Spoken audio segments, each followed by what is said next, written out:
Hey y'all, welcome back to another episode of Topics and Tea with your girl Nah. I have a special guest today. This is Jassy. This is my homegirl.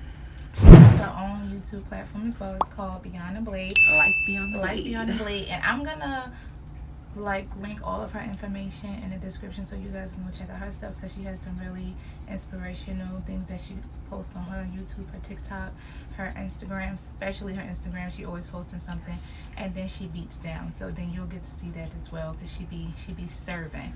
But this episode, we're gonna be talking about what it looks like when you're in the becoming season. Like what does becoming look like for you? I think becoming for me looks like a process, one, of unbecoming something to become something else. Okay. Right? So it's a place and a season of transition. But not only that, it's a place of grief because you're grieving who you used to be. Yeah. And then it's a place of learning to have to accept who you're not anymore, but also who you're becoming now. Chase wants to get in the camera too. Yes. So I think, again, that season of becoming, I think, is just shedding the old and walking into something new. That's how you said it, earlier when we were talking, is a place of unknown, uncertainty, which is what scares a lot of us.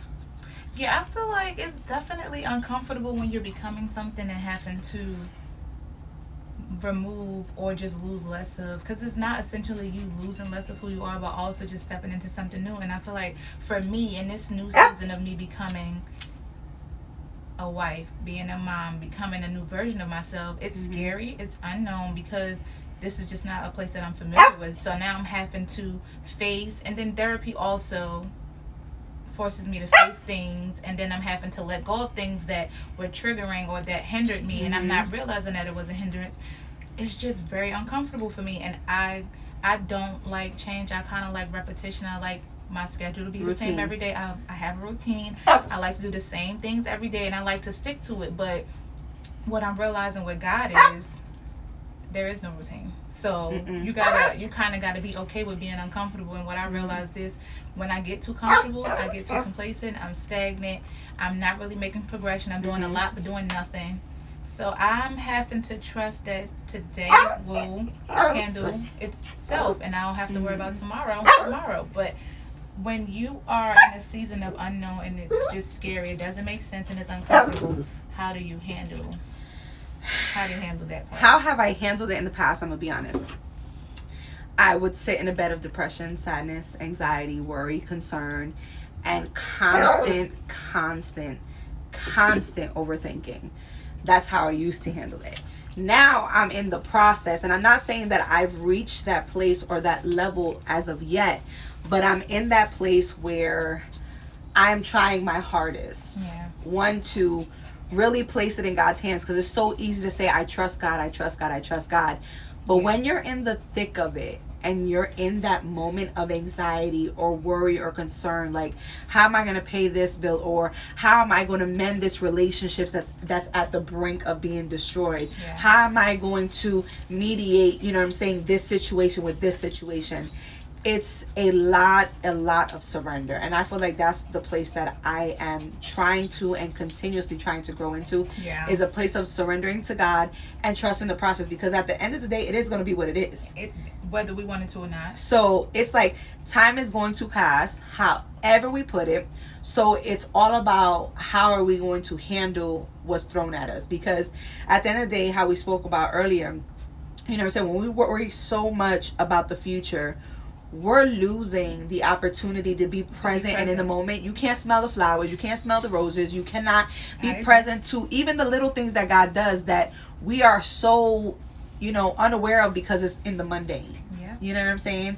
But my question to you is, when things are uncertain and when things are kind of thrown at you, how do you handle that yourself?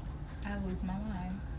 And that's the truth. And I love that. I love that. That's the honest truth. I lose my mind. But what I'm realizing is, and I can thank my son, because with kids, when you have children, you have to know that every day is going to be completely different. No day is the same when you're raising a child, especially a little boy, because they like to test boundaries. They do too much.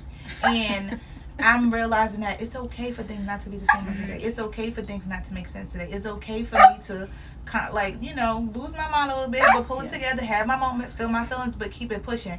But I'm realizing that the more and the quicker that I just surrender it to God, the better it is for my mental, the better it is for me to show up as a parent. I can show up for myself. I'm able to conduct myself better professionally when I'm at work. So I'm realizing, okay, my dog wants to be in the camera so bad. I'm realizing that it's okay, feel your feelings, but don't stay there. It's okay for you to sit down and take a moment to breathe. Now what I'm realizing is I'll go in my prayer closet and I'll just sit there because it's calming. To be in his presence. And literally, yes, to be in his presence. And I just feel like God is still working on me with that because I don't want to have to... Let me get this dog. Oh, gosh. I don't want to have to constantly lose my mind when God says, be anxious. For nothing. For absolutely nothing. So what are you concerned and worried about when I already have it handled? Sometimes I'll be wanting to ask God, if you already know what it's going to be, just put me there. I don't want to go through all of this. Just place me where. But we need I know to. it's the necessary. Process. The Bible says that he takes us through a moment and a season of purification. Yeah. And we come out as pure as gold. And that's the thing. Oftentimes, when we're in that place of the pressing, when we're in that place of being in the fire, it's do we trust God or do we trust ourselves? The Bible says, lean not on thy own understanding, but in all your ways. That's the thing. You have to trust that God in his infinite power has everything under control because he sees things from a lens that we don't see. Absolutely. He sees it from a perspective that we don't see. So he sees what's up ahead. Meanwhile, we're just looking at what's there. Yes. So it's we're praying to God God, I want this, I want that. And God is wait, no, that's not good for you. And it may look good for you now, but what is good may not be good for down you. The road 2 years from now, it ain't gonna work out for you. And another thing that's important is accountability. Having relationships that hold you accountable. And I love how God connected us. We were connected through Change Church. Yes. And that's another story in itself.